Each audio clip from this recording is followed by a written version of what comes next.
नमस्कार विद्यार्थी मित्रांनो. फर्स्ट इयर पॉलिटेक्निकमध्ये ऍडमिशन घेतलेल्या महाराष्ट्रातील सर्व विद्यार्थ्यांचं परत एकदा मी अजय सर स्वागत करतोय. आणि आज आपण सुरू करणार आहोत डेरी फिजिकल क्वांटिटीमध्ये जो सेकंड टाइप आहे त्याला आपण म्हणतो लेकरांनो डिराइव्हड फिजिकल क्वांटिटी.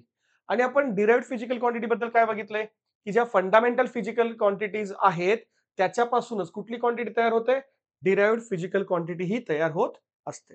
बरोबर आहे. आणि काही काही टर्म सुद्धा आपण लास्ट लेक्चर मध्ये पाहिलेलं आहे. ठीक आहे. चला पहा लेकरांनो, तर आज डिस्कशन करणार आहोत जी नेक्स्ट क्वांटिटी आहे ती आहे लेकरांनो व्हेलॉसिटी. चला पहा इकडे, नेक्स्ट जी फिजिकल क्वांटिटी आहे ती कुठली आहे लेकरांनो, व्हेलॉसिटी. आता व्हेलॉसिटी रिप्रेझेंटेशन कसं असेल, तर व्हेलॉसिटीचं रिप्रेझेंटेशन असेल rate of change of displacement, rate of change of displacement, rate of change of displacement with respect to time, with respect to time. So या ठिकाणी रिप्रेझेंट केले मी rate of change of displacement upon time मध्ये. ठीक आहे. तर आता पहा रे, डिस्प्लेसमेंट काय आहे, तर सगळ्यात महत्वाचं डिस्प्लेसमेंट काय आहे, तर या ठिकाणी रिप्रेझेंट करतोय नोट मध्ये, या ठिकाणी रिप्रेझेंट करतोय लेकरांनो डिस्प्लेसमेंट बद्दल. So displacement means the shortest path between, the shortest path between initial and final point, initial and final point. ठीक आहे. चला पहा प्लीज इकडे, जर आता मी तुम्हाला या ठिकाणी म्हटलं लेकरांनो, जर या ठिकाणी जर डिस्कशन करायचं असेल, सपोज फॉर एक्झाम्पल हा सर्कल आहे इथे. ठीक आहे. हा सर्कल इथे ड्रॉ केलाय. त्याच्यानंतर या ठिकाणी मी इथे हा ट्रायंगल ड्रॉ करतोय. येस, हा इथे काय ड्रॉ करतोय, ट्रायंगल ड्रॉ करतोय. परत या ठिकाणी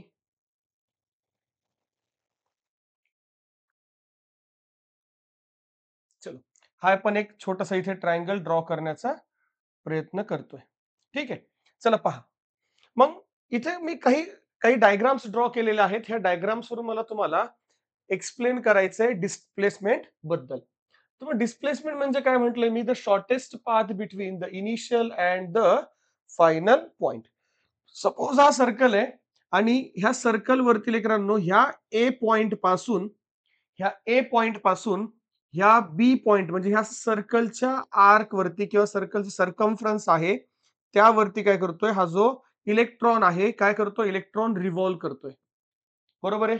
काय करतोय, इलेक्ट्रॉन रिव्हॉल्व करतोय ऑर्बिट मध्ये. मग मला सांगा, जर इलेक्ट्रॉन ह्या ए पासून जर ह्याचा स्टार्टिंग पॉइंट असेल, काय असेल, स्टार्टिंग पॉइंट, आणि हा जो इलेक्ट्रॉन आहे तो परत पूर्णच्या पूर्ण वन कंप्लीट रोटेशन करून, म्हणजे एक पूर्ण रोटेशन कंप्लीट करून तो परत कुठे येणार आहे, याच पॉइंटला येणार आहे. म्हणजे हा पॉइंट काय झाला लेकरांनो, ए हा पॉइंट काय झालाय, त्याला आपण म्हणतोय फायनल पॉइंट. काय म्हणतोय लेकरांनो, फायनल पॉइंट म्हणजे इनिशियल पॉइंट आणि फायनल पॉइंट. मग मला सांगा शॉर्टेस्ट पाथ काय रे, तर इनिशियल पाथ आणि फायनल पाथ. बरोबर आहे. चेंज इन डिस rate of change of displacement जर रिप्रेझेंट करायचं असेल तर ह्याला डेल यस रिप्रेझेंट करतो. येस, कशाने रिप्रेझेंट करतोय, डेल यस नी रिप्रेझेंट करतोय. ह्याला कशाने रिप्रेझेंट करतोय, या ठिकाणी लेकरांनो डेल यस ने रिप्रेझेंट करतोय. ठीक आहे. मग आता इथं स्टार्टिंग पॉइंट एच आहे, परत एक कंप्लीट रोटेशन करतोय इलेक्ट्रॉन आणि कुठे येतोय, याच पॉइंटला येतोय. म्हणजे स्टार्टिंग पॉइंट आणि फायनल पॉइंट सेम आहे. याचा अर्थ शॉर्ट डिस्प्लेसमेंट किती लेकरांनो, 0 आहे. म्हणजे या ठिकाणी displacement of the circle is equal to what, 0 metre. बरोबर आहे. आणि हेच जर मी तुम्हाला विचारलं लेकरांनो की या सर्कलचं डिस्टन्स किती आहे, तर तुम्ही म्हणणार सर डिस्टन्स पहा ना, पूर्ण एक कंप्लीट रोटेशन झालंय. आणि complete rotation means circumference of a circle. Complete rotation म्हणजे काय रे, सर्कम्फरन्स ऑफ अ सर्कल. तर या ठिकाणी लिहितोय सर्कम्फरन्स ऑफ ए सर्कल. ठीक आहे. आणि सर्कम्फरन्स ऑफ अ सर्कल किती असतं लेकरांनो, 2 पाय आर. सो या ठिकाणी बघा, पूर्ण एका सर्कलचं, पूर्ण एका सर्कलचं जे डिस्प्लेसमेंट आहे ते 0 झालंय कारण आपण त्याच पॉइंटला परत आलोय. पण जर डिस्टन्सचा विचार केला, तर काय होतं लेकरांनो, डिस्टन्स हे पूर्णच्या पूर्ण सर्कम्फरन्स प्रमाणे लिहिलं, तर या ठिकाणी येतोय 2 पाय आर. आर काय लेकरांनो? आर ह्या सर्कलचा जो काही असणारा रेडियस आहे. ठीक आहे. सर ओके सर इथपर्यंत कळतंय. आता लक्ष इकडे प्लीज हां. या ठिकाणी ए हा पॉइंट बी आणि हा पॉइंट काय लेकरांनो सी आहे. ठीक आहे. चला चला एखादा एक ऑब्जेक्ट आहे किंवा एखादा व्यक्ती आहे. तो व्यक्ती ए पॉइंट पासून ए कडून बी कडे गेलाय आणि बी कडून सी कडे गेलाय. म्हणजे मी म्हणेल की हे 3 मीटर आहे आणि हे आहे बाळांनो 4 मीटर. किती आहे रे? हे 3 मीटर आहे आणि हे किती आहे? 4 मीटर आहे. ठीक आहे. मग आता या ठिकाणी ए टू बी आणि बी टू सी तो टोटल जर डिस्प्लेसमेंट विचारलं, तर हा झाला स्टार्टिंग पॉइंट. हा झाला थोडं पेन चेंज करतोय. हा काय होतोय? एव्हरीवन तर बरं, ठीक आहे. हा जो आहे तो होतोय स्टार्टिंग पॉइंट आणि हा जो आहे तो आहे फायनल पॉइंट. स्टार्टिंग पॉइंट आणि फायनल पॉइंटमध्ये आपण आत्ताच डिस्कशन झालंय. Displacement means what the shortest path between the initial and the final point किंवा starting point and final point. ठीक आहे. मग इथून इथपर्यंत जर म्हटलं तर हे येईल लेकरांनो, जर तुम्ही व्यवस्थित जर सॉल्व्ह केलं असेल, तर या ठिकाणी हे 3 चा स्क्वेअर या ठिकाणी लिहितोय प्लस 4 आहे तर 4 चा स्क्वेअर, 3 स्क्वेअर प्लस 4 स्क्वेअर म्हणजे 9 प्लस 16 25. 25 चा स्क्वेअर रूट किती आहे लेकरांनो? तर ते 5 येतं. म्हणजे या ठिकाणी जे डिस्प्लेसमेंट आहे, डिस्प्लेसमेंट जी आहे, ती डिस्प्लेसमेंट आहे 5 मीटर. ठीक आहे. मी मुद्दामून डायरेक्शन रिप्रेझेंट करत नाहीये, कारण आपल्याला फिजिक्समध्ये पॉलिटेक्निकच्या फिजिक्समध्ये तेवढं इम्पोर्टन्स नाहीये, एवढं एक्सप्लेनेशन. ठीक आहे. आणि डिस्टन्स किती आहे लेकरांनो? तर बघा ए टू बी गेलाय तो 3 मीटर आणि बी टू सी गेलाय तो 4 मीटर. म्हणजे जर इथे डिस्टन्स बद्दल जर आपल्याला लिहायचं असेल, तर डिस्टन्स आहे लेकरांनो टोटल 7 मीटर. डिस्टन्स किती आहे टोटल? 7 मीटर आहे. कळतंय इथपर्यंत? नक्कीच. काही अडचण? चला पुढे बघा. आता या ठिकाणी इथे सुद्धा तेच कॉन्सेप्ट आहे. जर तुम्ही जसं तिकडे अप्लाय केलंय, तोच कॉन्सेप्ट इथं आहे. सपोज एखादा व्यक्ती आहे, लक्ष इकडे. एखादा व्यक्ती आहे तो ए पॉइंट कडून बी पॉइंट कडे गेलाय आणि बी पॉइंट कडून कोणाकडे आलाय? सी कडे. बरोबर आहे. आता मला सांगा, हा झाला त्याचा इनिशियल पॉइंट. हा काय झालाय त्याचा? हा जो झालेला आहे, तो आहे initial point.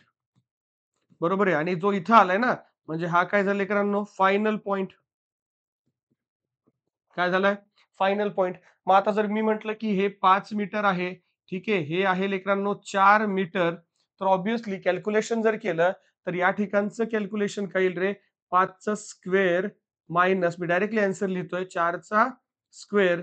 So it can be 25 minus 16 म्हणजे वर्गमुळात 9 आणि वर्गमुळात 9 म्हणजे किती लेकरांनो? 3 मीटर. म्हणजे हे जे आन्सर येतंय, हे शॉर्टेस्ट पाथ डिस्प्लेसमेंट किती लेकरांनो? 3 मीटर. तर या ठिकाणी लिहितोय मी displacement between the A and C म्हणजे स्टार्टिंग पॉइंट आणि फायनल पॉइंट. बरोबर आहे. Displacement is equal to 3 metre आणि जर डिस्टन्स जर बद्दल विचार करताय, तर ए पासून बी पर्यंत 5 मीटर आणि बी पासून सी पर्यंत 4 मीटर म्हणजे 5 आणि 4 9 मीटर हे झालं लेकरांनो डिस्टन्स. सो या ठिकाणी रिप्रेझेंट करतोय distance is equal to 9 metre. So मला असं वाटतं की एक बेसिक आयडियाज तुमची इथे क्लिअर झालेली असावी, की डिस्प्लेसमेंट कुणाला म्हणायचंय आणि डिस्टन्स कुणाला म्हणायचंय. ठीक आहे लेकरांनो? चला पुढे पहा रे. आता इथे मला एक्सप्लेन करायचंय ह्याबद्दल, की जो काही व्हेलॉसिटी आहे, व्हेलॉसिटी बद्दल म्हटलं की rate of change of displacement with respect to time. मग आता इथे युनिट कशा प्रकारे आहे? तर युनिट आहे लेकरांनो मीटर पर सेकंद. हे झालं कशामध्ये? हे रिप्रेझेंटेशन झालं एम-के-एस मध्ये. कशामध्ये रिप्रेझेंटेशन झालंय? एम-के-एस मध्ये. मला जर पुढे रिप्रेझेंटेशन करायचंय सी-जी-एस मध्ये, तर मीटर आहे तसं सी-जी-एस मध्ये सेंटीमीटर येईल आणि सेकंदच्या ठिकाणी इथे काय येईल? सेकंद. इथे सुद्धा सेकंद. त्याच्यानंतर जे सिस्टम ऑफ युनिट आहे. टोटल आपल्याकडे 4 सिस्टम ऑफ युनिट आहेत. एम-के-एस, सी-जी-एस, एफ-पी-एस आणि शेवटचं एस-आय सिस्टम इंटरनॅशनल. ठीक आहे. मग आता जे रिप्रेझेंटेशन करायचं ते करूत आता एफ-पी-एस मध्ये. एफ-पी-एस मध्ये एफ-पी-एस मध्ये काय लिहिणार या ठिकाणी? फूट पर सेकंद. काय लिहिणार इथे? फूट पर सेकंद. कळत असेल नक्कीच प्रत्येकाला. तुम्ही इथे याला असं सुद्धा लिहू शकता मीटर सेकंद इन्व्हर्स. एसचा पॉवर जर -1 असेल, त्याला काय म्हणणार आपण? Metre into second raise to power -1. या ठिकाणी काय लिहिणार? Centimetre second raise to power -1 आणि या ठिकाणी बाळांनो foot second raise to power -1. नक्कीच प्रत्येक गोष्ट ही तुम्हाला क्लिअर होत असेल. बरोबर आहे? ठीक आहे. चला पुढे पहा. हे झालं व्हेलॉसिटी बद्दल. डिस्प्लेसमेंट कळालं असेल, डिस्टन्स सुद्धा व्यवस्थित कळालं असेल. आता जो नेक्स्ट आहे, तो आहे ॲक्सलरेशन बद्दल.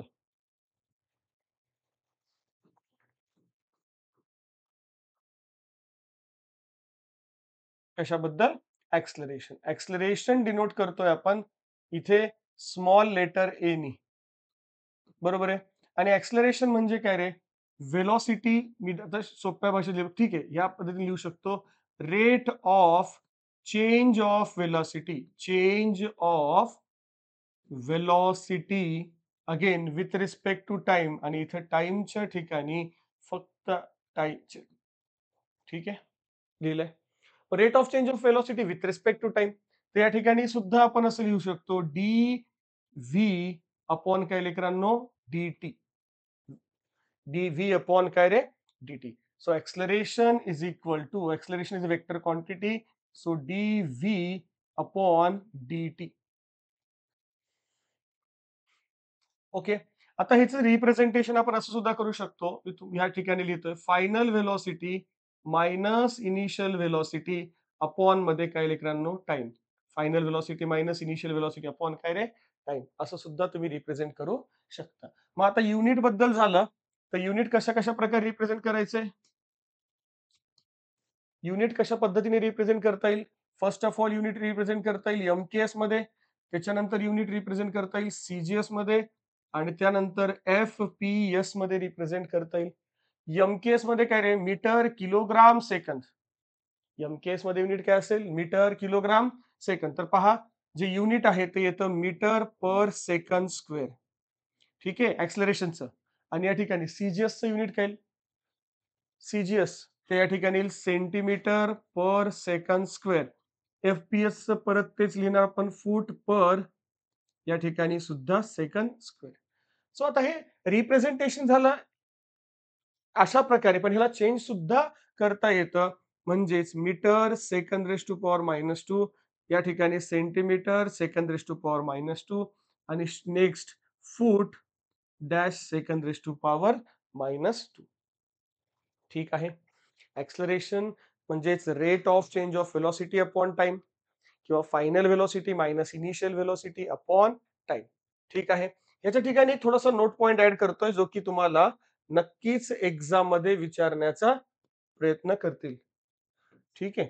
नक्कीच एक्झाम मध्ये विचारण्याचा प्रयत्न करतील. काय विचारतील पहा रे नोट पॉइंट इकडे. तर नोट पॉइंट मध्ये विचारतील की लेकरांनो जर कॉन्स्टंट ऍक्सलरेशन आहे एव्हरीवन काय लेकरांनो constant acceleration sorry constant velocity असेल काय असेल कॉन्स्टंट व्हेलॉसिटी. कॉन्स्टंट व्हेलॉसिटी असेल तर तेव्हा ऍक्सलरेशनचं व्हॅल्यू काय असेल तर ऍक्सलरेशनची व्हॅल्यू असेल is equal to 0 metre per second. हे सगळ्या विद्यार्थ्यांना कळायला पाहिजे एक्झाम मध्ये प्रश्न विचारतील नक्कीच असं. ठीक आहे. पॉलिटेक्निक मध्ये ज्या एक्झाम्स होतात आपले होते बेसिक सायन्स मध्ये तिथे एमसीक्यू क्वेश्चन असं डेफिनेटली विचारतात. कॉन्स्टंट व्हेलॉसिटी असेल तर याचा अर्थ काय रे? याचा अर्थ काय? ऍक्सलरेशन 0. बघा या ठिकाणी आपल्याकडे आहे acceleration is equal to final velocity minus initial velocity upon time. ठीक आहे. मी जर म्हणतोय की एखादी कार आहे ठीक आहे आणि ती कार लेकरांनो ए पॉइंट पासून बी पॉइंट पर्यंत ठीक आहे त्या कारची जी व्हेलॉसिटी आहे ती 2 मीटर पर सेकंद आहे. बरोबर आहे. लक्ष द्या परत जर मी म्हणतोय की बी पासून परत सी पर्यंत परत कारची वेलोसिटी 2 मीटर पर सेकंदच आहे. तर याचा अर्थ काय रे? याचा अर्थ असा आहे प्रत्येक सेकंदाला कारची वेलोसिटी कशी आहे लेकरांनो? सेम आहे. बघा ना 2 मीटर पर सेकंद काही नाही म्हणजे 1 2 मीटर पर सेकंद म्हणजे प्रत्येक सेकंदाला कारची वेलोसिटी 2 आहे. म्हणजे इनिशियल वेलोसिटी आणि फायनल वेलोसिटी कशी आहे? सेम आहे. मी फार सोपं आणि शॉर्टकट वेने एक्सप्लेन करायचा प्रयत्न करतोय की जे हेच जर मला कॉन्सेप्ट जर 11-12च्या लेकरांना एक्सप्लेन करायचं असलं तर खूप वेगळे एक्झाम्पल्स मी दिले असते. पण तुम्हाला तेवढी आवश्यकता नाहीये. त्यामुळे मी जास्त डीपमध्ये जात नाहीये. बस सोप्या भाषेत सांगण्याचा प्रयत्न करतोय. तर या ठिकाणी जी व्हेलॉसिटी आहे, ठीक आहे? ती काय लेकरांनो कॉन्स्टंट व्हेलॉसिटी आहे. याचा अर्थ फायनल आणि इनिशियल दोन्ही कसे असतात रे? सेम. बघा ना, final velocity is equal to initial velocity. तर दोघांमध्ये डिफरन्स 0 येतो. मग A is equal to 0, 0 upon T. So it will be 0 metre per second square. मला असं वाटतंय आता थोडंफार आयडियाज प्रत्येक विद्यार्थ्याची क्लिअर होत असेल. ठीक आहे. चला पुढे बघा. इथपर्यंत कळत असेल. नक्कीच युनिट सुद्धा रिप्रेझेंटेशन वेगवेगळ्यामध्ये करतोय. नेक्स्ट आहे लेकरांनो, नेक्स्ट रिप्रेझेंटेशन आहे फोर्स. नेक्स्ट काय लेकरांनो फोर्स. हे आता फोर्स म्हणजे काय रे? सर फोर्स म्हणजे एवढं सांगू शकणार. बघा फोर्स जे आहे, force may be in terms of push और काय लेकरांनो पुल. फोर्स कसा असतो रे? फोर्स एकतर पुश असतो किंवा एकतर पुल असतो. म्हणजे फॉर एक्झाम्पल जर इथे एखादा जर ऑब्जेक्ट असेल, ठीक आहे. इथे जर एखादा जर ऑब्जेक्ट असेल, तर ह्या ऑब्जेक्टला इकडे काय करतोय आपण हे पुल करतोय. बरोबर आहे. इकडे फोर्स लावून काय करतोय लेकरांनो पुल करतोय. किंवा जर दुसरा एखादा जर ऑब्जेक्ट असेल, तर ह्या ऑब्जेक्टला इकडे फोर्स लावून काय करतो लेकरांनो किंवा मी थोडंसं ह्याला ते ड्रॉइंगच्या मदतीने रिप्रेझेंट करण्याचा प्रयत्न करेल. बघा प्लीज. ठीक आहे. त्याला इकडे ओढतोय. ठीक आहे. तो ह्याला काय करतोय? इकडे ओढण्याचा प्रयत्न करतोय. ह्याला काय करतोय? तो पुल करतोय. ओके. आणि जो दुसरा इकडे जो आहे, तो ह्याला काय करण्याचा प्रयत्न करतोय? पुश करण्याचा प्रयत्न करतोय. म्हणजे त्याला तो इकडे पुश हा पुश करतोय. हे झालं पुश फोर्स. ठीक आहे. आणि हा झाला लेकरांनो पुल फोर्स. आणखी डिटेल्स आहे, पण मी तुम्हाला एक्सप्लेन करणार नाही. जेवढं आवश्यकता आहे, तेवढंच इथे एक्सप्लेन करतोय. ठीक आहे. चलो पाहू शकता तुम्ही. ठीक आहे. फोर्स कसा आहे रे? एकतर पुश किंवा पुल फोर्स. मग फोर्सचं फॉर्म्युला रिप्रेझेंटेशन कशा प्रकारे असतो? तर force is equal to mass into acceleration. फोर्सचं जे रिप्रेझेंटेशन आहे ते कशा प्रकारे? Force is equal to mass into acceleration. ठीक आहे. कळतंय? चला. आता लक्ष द्या लेकरांनो, मग आता इथे फोर्सला इथं लिहितोय फोर्स जो आहे तो F vector is equal to mass into acceleration vector. म्हणजे जो फोर्स आहे तो force is a vector quantity. Force is a vector quantity. Vector quantity काय आहेत ऑलरेडी तुम्हाला माहिती आहे, त्यामुळे मी जास्त एक्सप्लेनेशन करत नाहीये. आणि या ठिकाणी acceleration is also A vector quantity.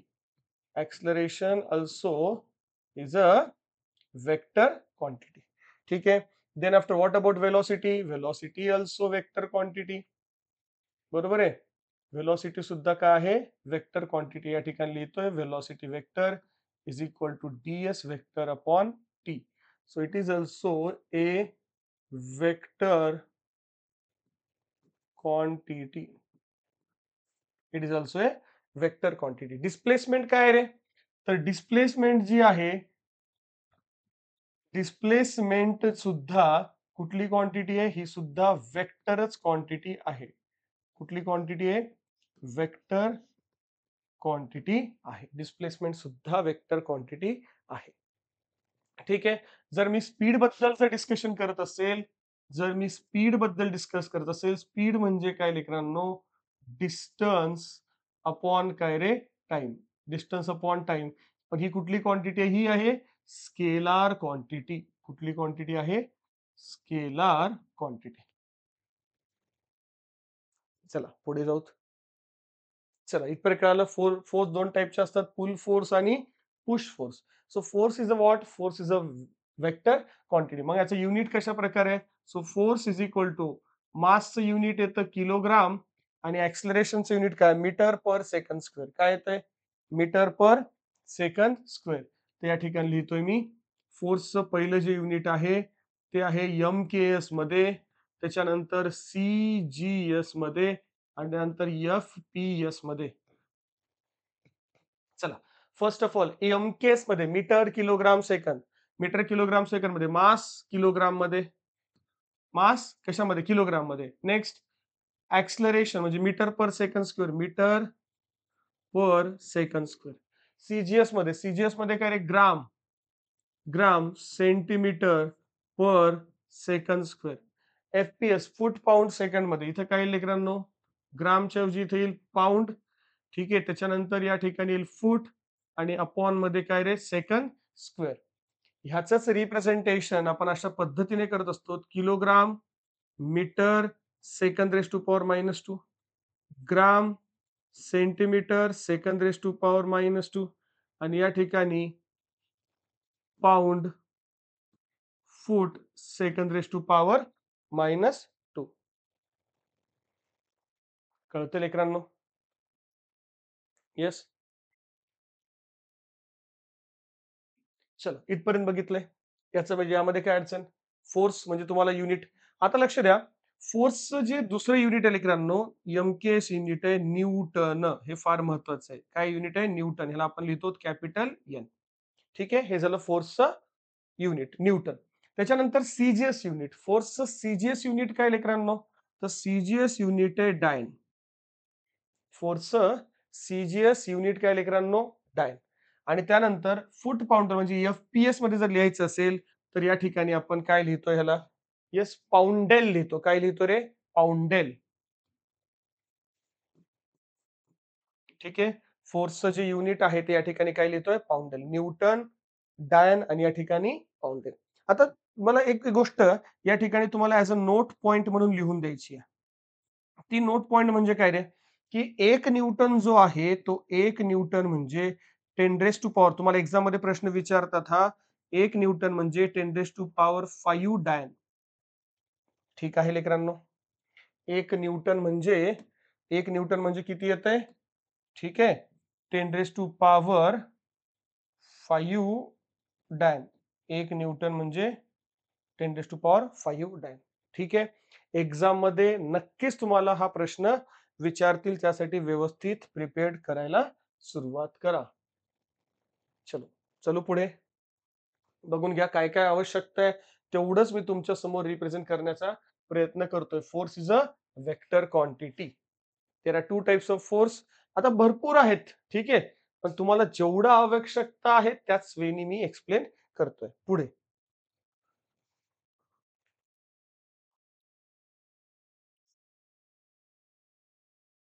ठीक आहे, फोर्स झालं. नेक्स्ट, चला नेक्स्ट पहा लेकरांनो, work done. Work done. So work डनलाच आपण रिप्रेझेंटेशन मध्ये एनर्जी सुद्धा लिहितोय. वर्क डनलाच काय म्हणतोय? एनर्जी सुद्धा म्हणतोय. मग वर्क डन, ठीक आहे, वर्क डन और energy is equal to, work done काय लेकरांनो? Force into displacement. Work done काय रे? Force into displacement. ठीक आहे, तर वर्क डन ही कुठली क्वांटिटी आहे? तर वर्क डन ही एक स्केलार क्वांटिटी आहे. वर्क डन ही कुठली क्वांटिटी आहे? स्केलार क्वांटिटी आहे. ठीक आहे, आता व्यवस्थित लक्ष द्या. आता वर्क डन कुठली क्वांटिटी? Scalar quantity. पण वर्क डन जे आहे ते कशा प्रकारे असतं? तर फर्स्ट मी तुम्हाला एक्सप्लेन करतोय. येस, फर्स्ट एक्सप्लेन करतोय पॉझिटिव्ह वर्क डन बद्दल. कशाबद्दल? पॉझिटिव्ह वर्क डन बद्दल.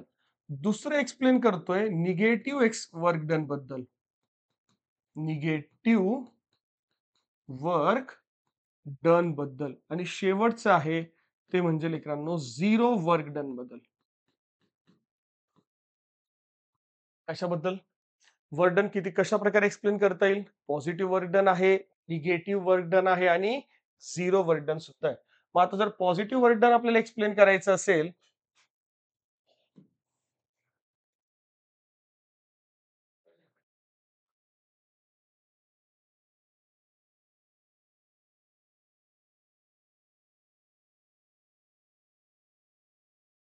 ठीक आहे, चला पहा. तर या ठिकाणी आपल्याला एक्सप्लेन करायचं आहे positive work done, negative work done आणि zero work done.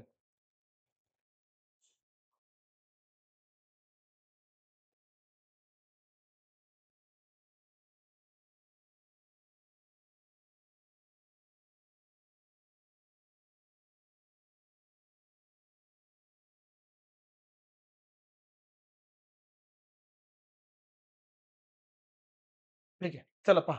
Positive work done, negative work done आणि झिरो वर्क डन. तर हा जो ऑब्जेक्ट आहे तो कुठे प्लेस आहे? सरफेस वरती आहे. येस. इथे हा सुद्धा जो ऑब्जेक्ट आहे तो कुठे प्लेस आहे? सरफेस वरती आहे. आणि इथे सुद्धा हा जो ऑब्जेक्ट आहे तो कुठे प्लेस आहे? सरफेस वरती प्लेस आहे. मग आता इथे काय करतोय आपण? आता सपोज ह्या ऑब्जेक्टला अशा पद्धतीने इकडे फोर्स अप्लाय करतो एफ. काय करतोय? इथे फोर्स अप्लाय करतो एफ. बघा ना, एखाद्या ऑब्जेक्टला आपण काय करतोय? अशा प्रकारे धरून ओढण्याचा प्रयत्न करतोय. जर अशा प्रकारे जर ओढण्याचा प्रयत्न करतो, तो ऑब्जेक्ट असा पुढे पण येतो ना. लहानपणी आपण एखाद्या डब्याला दोरी बांधायचो किंवा एखाद्या ट्रक असेल, एखादी गाडी असेल, तर गाडीला दोरी बांधायचो आणि असं ओढायचो. तो पुढे यायचा का नाही? यायचा सर. तर ठीक आहे. तर या ठिकाणी जेव्हा हा फोर्स अप्लाय करतोय, तेव्हा डिस्प्लेसमेंट कुठे होते लेकरांनो? इकडे डिस्प्लेसमेंट होतीये. Yes sir. ह्या आता परत लक्ष द्या. आता निगेटिव्ह वर्क डन काय? तर निगेटिव्ह वर्क डन काय? डिस्प्लेसमेंट जर या डायरेक्शनला असेल, ठीक आहे. तर ह्या डिस्प्लेसमेंटला म्हणजे ह्या मोशनला जर अपोज करायचं असेल, तर आपण अपोझिट डायरेक्शनला ओढतो. म्हणजे फॉर एक्झाम्पल एखादी वस्तू, ठीक आहे. आता मोस्टली आपण गावाकडले विद्यार्थी आहोत किंवा काही विद्यार्थ्यांना हे अनुभव सुद्धा असेल, ठीक आहे. तर बघा रे, सपोज मी आपण म्हटलं, की एखाद्या एक सपोज आपण एखाद्या प्राण्याबद्दल म्हणू, म्हशीबद्दल म्हणू किंवा गायीबद्दल म्हणू, की ठीक आहे. तर आपण त्याला दोरी बांधलेली असते, ठीक आहे, गळ्यामध्ये. आणि जर तो प्राणी जर पुढे-पुढे सरकत असेल, तर त्याला आपण काय करतो? ते मागे ओढण्याचा प्रयत्न करतोय. बरोबर आहे. म्हणजे फोर्स त्याच्या अपोझिट डायरेक्शनमध्ये लावण्याचा काय करतोय?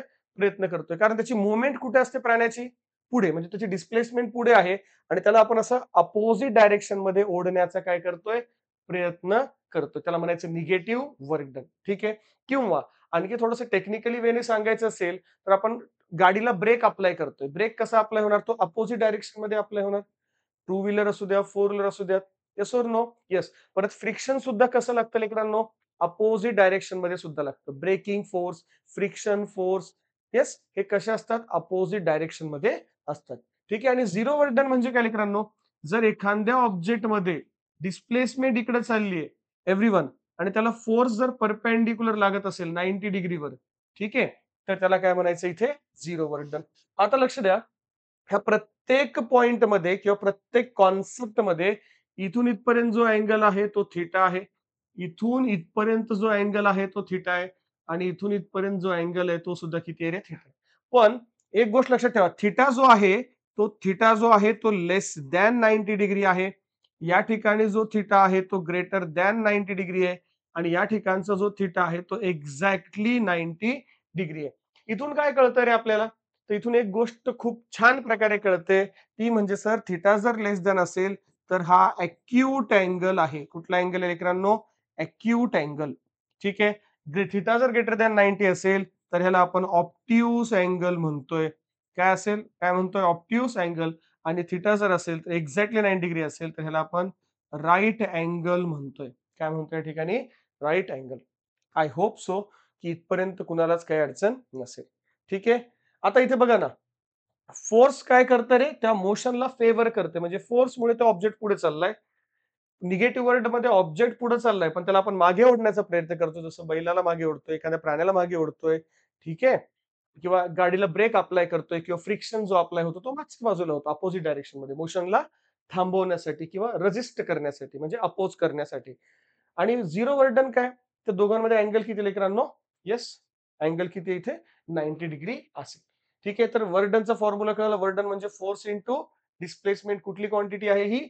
स्केलार क्वांटिटी आहे. ज्यामध्ये फक्त मॅग्निट्यूड असतं. येस, डायरेक्शन नसते. चालेल? चला पुढे बघा आता. पुढे आणखी याच्याबद्दल काय एक्सप्लेन करतोय? बघा. तर आपण बघितलंय work done is equal to force into काय लेकरांनो? डिस्प्लेसमेंट. मग आता work done is equal to force in displacement. Work डनचा फॉर्म्युला काय? सगळ्यात पहिलं रिप्रेझेंटेशन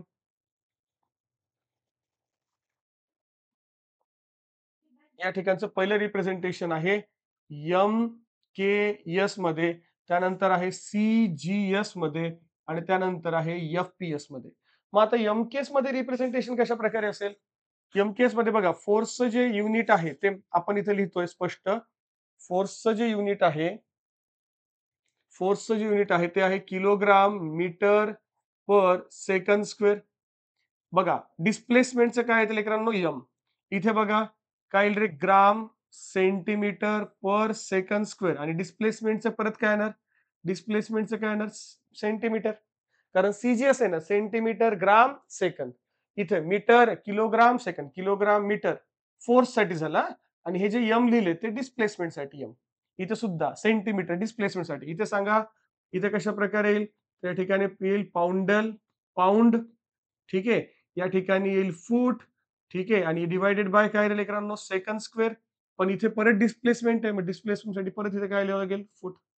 जर आपण आता ओव्हरऑल विचार केला, तर ओव्हरऑल विचार करताना किलोग्राम मीटर स्क्वेअर अपॉन काय येतं? Second square. इथे काय येतं? ग्राम सेंटीमीटर स्क्वेअर अपॉन काय येतं? Second square. आणि या ठिकाणी पाउंड फूट स्क्वेअर अपॉन मध्ये काय येतं? सेकंड स्क्वेअर येतंय. ठीक आहे. आणि आता नेहमीप्रमाणे आपण ह्याला असं लिहितो kilogram metre square second square +2 वरती जाऊन काय होईल? -2 gram centimetre second raise to power -2. ठीक आहे. आणि या ठिकाणी पाउंड पाउंड फूट स्क्वेअर आणि +2 काय होईल लेकरांनो इथे? -2. सो हे झालं रिप्रेझेंटेशन ऑफ डिफरंट युनिट. खूप सोप्या पद्धतीने व्यवस्थित कळण्याचा प्रयत्न शिकवण्याचा प्रयत्न करतोय. होप सो प्रत्येक विद्यार्थ्याला कळत असेल. ठीक आहे. चला पहा पुढे. आता याचं पुढचं युनिट लिहिण्याचा प्रयत्न करतोय. सगळ्यात पहिले एम-केस मध्ये फोर्सचं युनिट काय रे? न्यूटन आहे. तर या ठिकाणी लिहितो लेकरांनो न्यूटन. हा पॉइंट फार इम्पॉर्टंट आहे. ठीक आहे. हे जे युनिट लिहितो ते फार इम्पॉर्टंट आहे. न्यूटन. न्यूटन लिहिला. डिस्प्लेसमेंट काय लेकरांनो? मीटर. सो हे झालं न्यूटन मीटर. येस सर कळतंय. सीजीएस मध्ये युनिट काय फोर्सचं? फोर्सचं युनिट सीजीएन मध्ये काय लेकरांनो? येस डायन आहे. येस आणि या ठिकाणी पाऊंडेल. तर या ठिकाणी हे झालं डायन आणि या ठिकाणी पुढे काय लेकरांनो सेंटीमीटर. पुढे इथे बघा या ठिकाणी न्यूटन मीटर, डायन सेंटीमीटर आणि या ठिकाणी लिहितोय पाऊंडेल, पाऊंडेल फूट किंवा या ठिकाणी म्हणायचं फूट पाऊंडेल. पाऊंडेल अगोदर लिहिलंय सॉरी पाऊंडेल नंतर लिहिले आणि फूट अगोदर म्हणजे इथे काय झालं फूट पाऊंडेल ही युनिट झाले. ठीक आहे. सो हे जे रिप्रेझेंटेशन या ठिकाणी केलेलं आहे, हे रिप्रेझेंटेशन प्रत्येक विद्यार्थ्याला कळणं फार महत्वाचं आहे.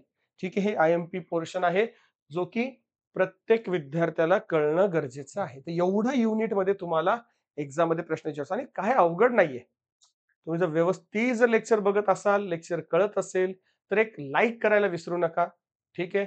मला नाही वाटत त्यासाठी खूप जास्त वेळ लागत असेल. बाकीच्या मित्रांना सुद्धा हा व्हिडिओ शेअर करण्याचा प्रयत्न करा. ठीक आहे. प्रत्येक विद्यार्थ्यांनी आपली जी डिप्लोमाला जी ॲप आहे ती सुद्धा डाउनलोड करायची आहे. ठीक आहे. त्यासाठी जी लिंक आहे ती तुम्हाला माहिती आहे कुठे दिलेली आहे. डिस्क्रिप्शनमध्ये लिंक दिलेली आहे. डिप्लोमाला डाउनलोड करा. तिथे जम्बो बॅच मिळेल. जम्बो बॅचची फीस 4,000 आहे. पण आपण 15 ऑगस्ट पर्यंत जो ऑफर देतोय त्यामध्ये ती तुम्हाला 3,000 ला भेटू शकेल. त्यासाठी जो जो कूपन कोड आहे तो कूपन कोड आहे रक्षा 25. काय लेकरांनो कूपन कोड? येस. तर या ठिकाणी लिहितोय जो कूपन कोड आहे तो कूपन कोड आहे रक्षा 25 हा आहे लेकरांनो कूपन कोड. ठीक आहे. कूपन कोड अप्लाय करू शकता आणि जी जे तुम्हाला जम्बो बॅच घ्यायची आहे किंवा फक्त बेसिक सायन्स घ्यायचंय किंवा फक्त येस बेसिक मॅथेमॅटिक्स घ्यायचंय तर कुठलीही बॅच तुम्ही एनरोल करू शकता. त्या बॅचसाठी त्या एनरोल करण्यासाठी हा कूपन कोड तुम्ही वापरा. 25 चा अर्थ आहे 25% डिस्काउंट. जी मार्जिन प्राइस आहे त्याच्यावरती 25% डिस्काउंट आपण त्या ठिकाणी देण्याचा प्रयत्न करतोय. ठीक आहे. जेवढं जास्त होईल तेवढं जास्त हा जो व्हिडिओ आहे किंवा हे जे मेसेज आहे तुम्ही तुमच्या बाकीच्या क्लासमेट सोबत येस शेअर करण्याचा प्रयत्न करा. चला आता पाहूत पुढचा व्हिडिओ. ठीक आहे किंवा थांबूत. हा व्हिडिओ थांबवेल मी. नेक्स्ट व्हिडिओमध्ये बनवण्याचा प्रयत्न करेल. धन्यवाद.